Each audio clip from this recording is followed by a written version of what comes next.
Oke, kita lanjutkan untuk yang chapter 10.35. Ini contoh lain adalah reforming catalyst. Jadi kalau diasumsikan reaksi reforming ini menggunakan mekanisme dual side ya. Ini sebagai contoh saja misalnya ya. Jadi di sini kita lihat katalisnya adalah jenisnya alumina. Misalnya ini adalah N-pentan menjadi isopentan ya. Jadi reforming dari N-pentan menjadi isopentan menggunakan katalisnya alumina ya. Reaksi isomerisasi ini mekanismenya kemungkinannya adalah seperti ini. N-pentan kita simbolkan N misalnya, kemudian isopentan kita simbolkan dengan I ya. Kita menggunakan prosedur seperti yang sudah kita jelaskan sebelumnya. Kita formulasikan mekanismenya, kemudian kita asumsikan rate limiting step-nya, kemudian nanti reaction rate low-nya yang final yang seperti apa ya. Ini lihat di tabel 10.4 ya. Di tabel 10.4 ini adalah sebagai contoh algoritma untuk penentuan kecepatan reaksi dari normal penten menjadi isopenten ya. Pertama adalah langkah pertama kita coba asumsikan mekanismenya seperti apa. Kalau kita asumsikan tadi mengikuti mekanisme jenis yang dual side ya. Jadi satu reaktan nanti bisa berikatan dengan dua situs aktif ya, maka mekanismenya dapat digambarkan seperti langkah yang pertama ini ya. Pertama adalah adsorpsi. Adsorpsi ini terdiri dari normal penten, nanti dia akan menggandeng salah satu surface ya menjadi N yang posisi teradsorb.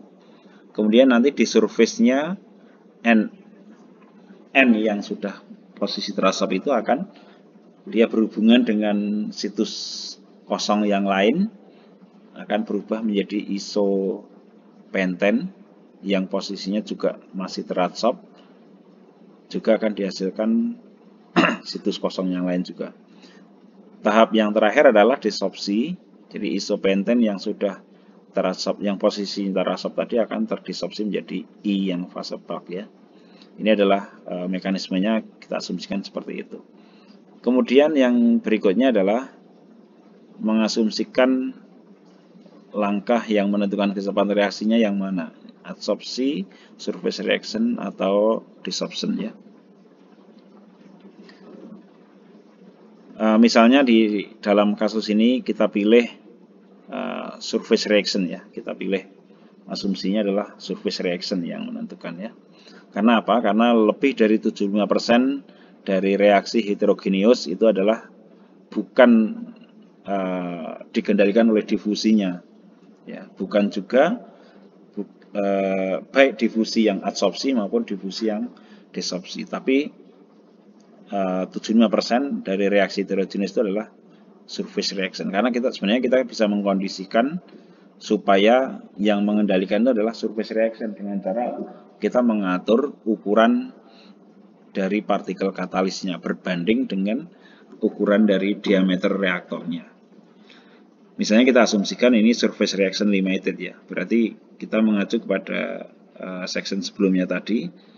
Kalau surface reaction limited berarti adsorpsinya cepat, desorpsinya cepat. Berarti ini kan K-nya ini besar ya. Tadi udah kita bahas.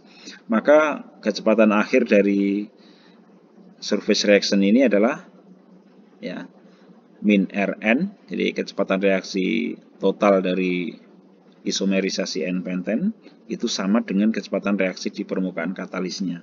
Sama dengan ini. Ya. Baru kita kaji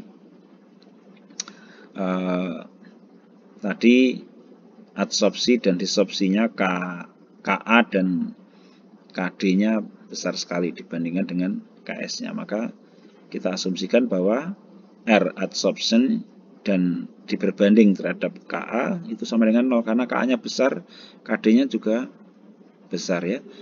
Sehingga dari sini kita bisa keluarkan konsentrasi N posisi teradsorb dan I yang posisi teradsorbnya. Baru kita susun situs aktif balannya atau neraca dari situs aktif, sehingga nanti bisa kita keluarkan CV-nya. Nanti CV ini setelah kita keluarkan, baru kita masukkan kembali ke dalam persamaan yang ini tadi. Sehingga kita dapatkan rate law dari isomerisasi N-pentan tadi secara overall seperti ini. Nah, ini ada beberapa parameter yang sebenarnya bisa kita satukan ya menjadi satu parameter tertentu sehingga mengurangi toh ini semua adalah konstanta ya. Nanti bisa kita satukan.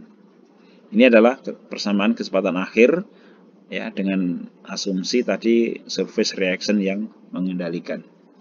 Setelah ini nanti tentunya kita compare persamaan ini atau kita fitting persamaan ini ke dalam data eksperimen.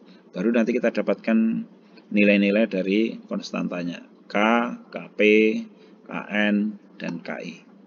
Ya. Jadi itu adalah kalau kita susun ringkasan ya, algoritma dari bagaimana menentukan kecepatan reaksi. Saya ulangi lagi, pertama adalah kita lihat dulu mekanismenya seperti apa. Kita asumsikan baik mulai dari adsorpsi, surface reaction, dan desorption ya. Berikutnya adalah kita asumsikan rate limitingnya yang mana, apakah adsorpsi, surface reaction, atau desorpsi. Baru kita turunkan persamaan kecepatan reaksinya yang sesuai dengan asumsi tersebut. Setelah itu kita susun situs site balannya, situs aktifnya, neracanya, kemudian kita masukkan kembali nilai CV-nya, maka kita dapatkan kecepatan reaksi akhir. Nah, inilah tahapan di dalam bagaimana kita menurunkan persamaan kecepatan reaksi ya. Ini sebagai salah satu contoh ya dari ini. Kemudian dari tabel 10.5 ini adalah contoh laju kecepatan reaksi dengan asumsi surface reaction, tapi untuk yang reaksi yang irreversible ya, ini bisa dilihat summary-nya seperti ini. Ini adalah untuk reaksi-reaksi yang irreversible satu arah, persamaannya seperti ini. Kita lihat ini adalah persamaan umumnya seperti ini. Berbeda dengan ketika ada reaksi baliknya tadi, kan di sini ada minus berapa gitu, jadi berbeda. Berikutnya adalah bagaimana ketergantungan kecepatan reaksi terhadap temperatur ya. Misalnya kita punya reaksi di mana yang mengendalikan adalah surface reaction ya, A menjadi B ya. Maka kalau reaksinya irreversible, A menjadi B seperti ini, maka kecepatan reaksinya adalah seperti ini ya, K kali PA dibagi 1 plus KAPA plus KB PB. Jadi baik A maupun B itu teradsorb posisinya. Maka konstanta kecepatan reaksi K ini biasanya mengikuti persamaan Arrhenius yang merupakan fungsi dari suhu ya. Jadi kalau kita lihat di sini proses adsorpsi reaktan ya ke dalam permukaan katalis itu biasanya prosesnya adalah eksotermis ini ya. Jadi prosesnya adalah eksotermis. Oleh karena itu pada suhu yang tinggi ya, maka konstanta keseimbangan adsorpsinya menjadi lebih kecil ya karena eksotermis tadi. Sehingga jika suhunya naik, maka Ka dan Kb itu akan menurun ya, sehingga A dan B itu sedikit yang teradsorbnya itu menjadi lebih sedikit, itu kalau temperaturnya naik ya. Pada temperatur yang tinggi maka denominator dari persamaan 1055 ini menjadi mendekati 1, karena ini kan tadi dianggap menjadi kecil sekali, Ka dan Kv kecil sekali pada suhu yang tinggi, ya. Nah, sehingga kita asumsikan bahwa Ka kali Pa ditambah KBPP itu jauh lebih kecil dibanding angka 1. Maka kecepatan reaksi setara dengan K kali Pa saja. Itu kalau pada suhu yang tinggi. Nah, kalau reaksinya adalah reversible,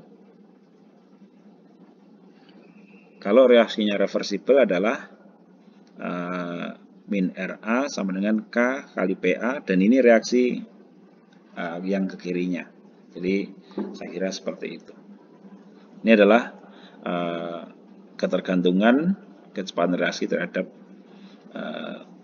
temperatur, ya. Maka kalau temperatur itu akan mengaruhi proses adsorpsi maupun desorpsinya nanti bagaimana. Nah, kalau pada umumnya kalau yang surface reaction itu berarti kan mempengaruhi kecepatan reaksi melalui persamaan Arrhenius. Nah, inilah yang kita pelajari. Intinya adalah kalau kita mempunyai kalau kita menentukan kecepatan reaksi, ya tadi udah dibahas bahwa pertama yang harus kita bahas adalah prediksi mekanisme reaksinya dulu. Nah, kalau sudah kita tahu mekanisme reaksinya, ya, maka kita asumsikan, ya. Yang kedua adalah asumsikan limiting reaction-nya. Jadi yang mengendalikan kecepatan reaksi itu yang mana, ya?